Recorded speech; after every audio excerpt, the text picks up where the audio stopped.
So say does that star-spangled banner yet wave o'er the land of the free and the home of the brave.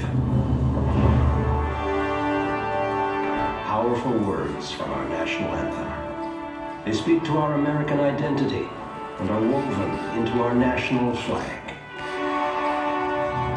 Timeless words written by one man, Frensis Scott Ki, about one flag at one moment. September 14th, 1814, here at Fort McHenry. In 1812, the storm clouds of war had gathered over a young United States as the nation pitted itself once more against the might of the British Empire. For 2 years, the conflict wore on, from the British colonies of Canada to America's southern coast and out across the high seas. To draw off U.S. forces from Canada and damage America's economy and morale, the British Navy attacked and blockaded the nation's east coast heartland. Up and down the Chesapeake Bay they raided, destroying towns and farms and spreading fear.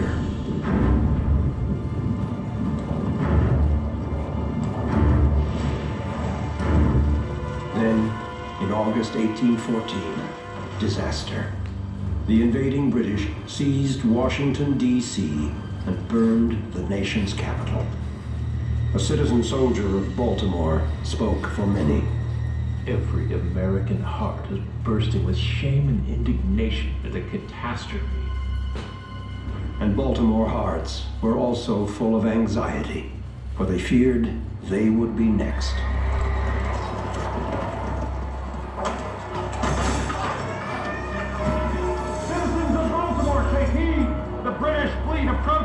Admiral Coburn has declared that he will burn this nest of pirates. If you can, flee the city. Take your valuables. Protect your families, gentlemen.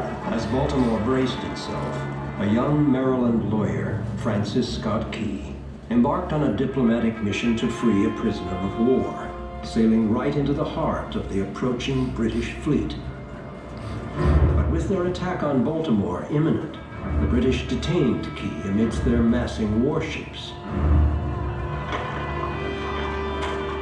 On the outskirts of Baltimore, citizens, men and women, militia, and regular troops desperately prepared defenses. They dug almost a mile of earthen trenching and waited with bated breath. On September 12th, British soldiers landed at North Point, where a bloody battle with Maryland militia failed to halt their march towards Baltimore. However, the British could not tackle the city's earthwork defenses and troop reinforcements without their Navy's help. The next day, the British bomb ships would open up their main assault with a ferocious bombardment. Their target, Fort McHenry. They had to knock out the fort to bring their ships in range of the city. The fate of Baltimore now lay in the hands of the fort's defenders.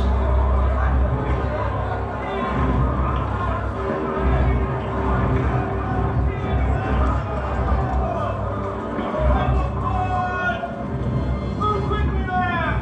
1,000 soldiers frantically prepared for battle, knowing they were the last defense to thwart the British.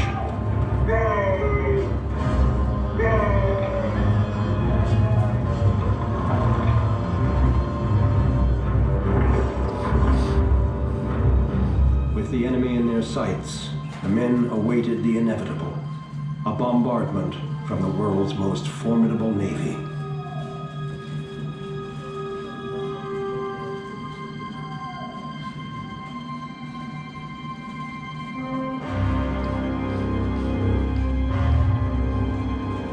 Then the attack began as the British fleet pounded the fort with rockets and mortar shells.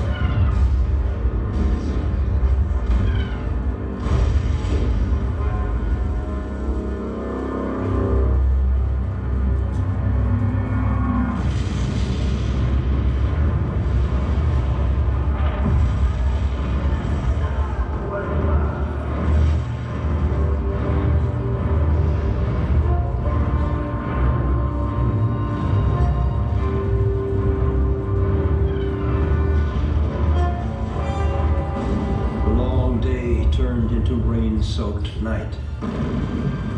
But still, the British bombs and rockets thundered over the fort, exploding deadly shrapnel in all directions. The fort's defenders were, in the words of one citizen soldier, like pigeons tied by the legs to be shot at. The American artillery answered the British with desperate return fire.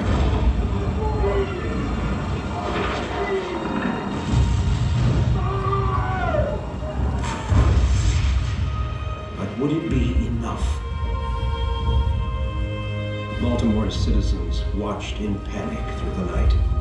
One recalled, "The attack on Fort McHenry was distinctly seen from Federal Hill and from the tops of houses which were covered with men, women, and children."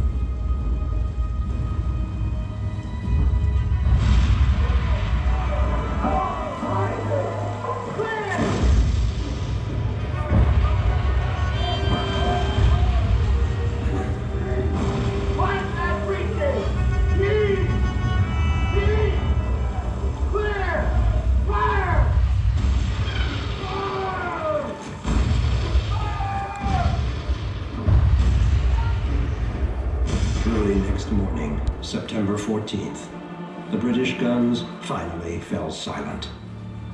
A huge flag was raised above the fort, but whose? Through the long night, Frensis Scottt Ki had been forced to watch the bombardment from among the enemy fleet. Not at all. Nothing. Now, he strained to see the flag in the dawn's early light.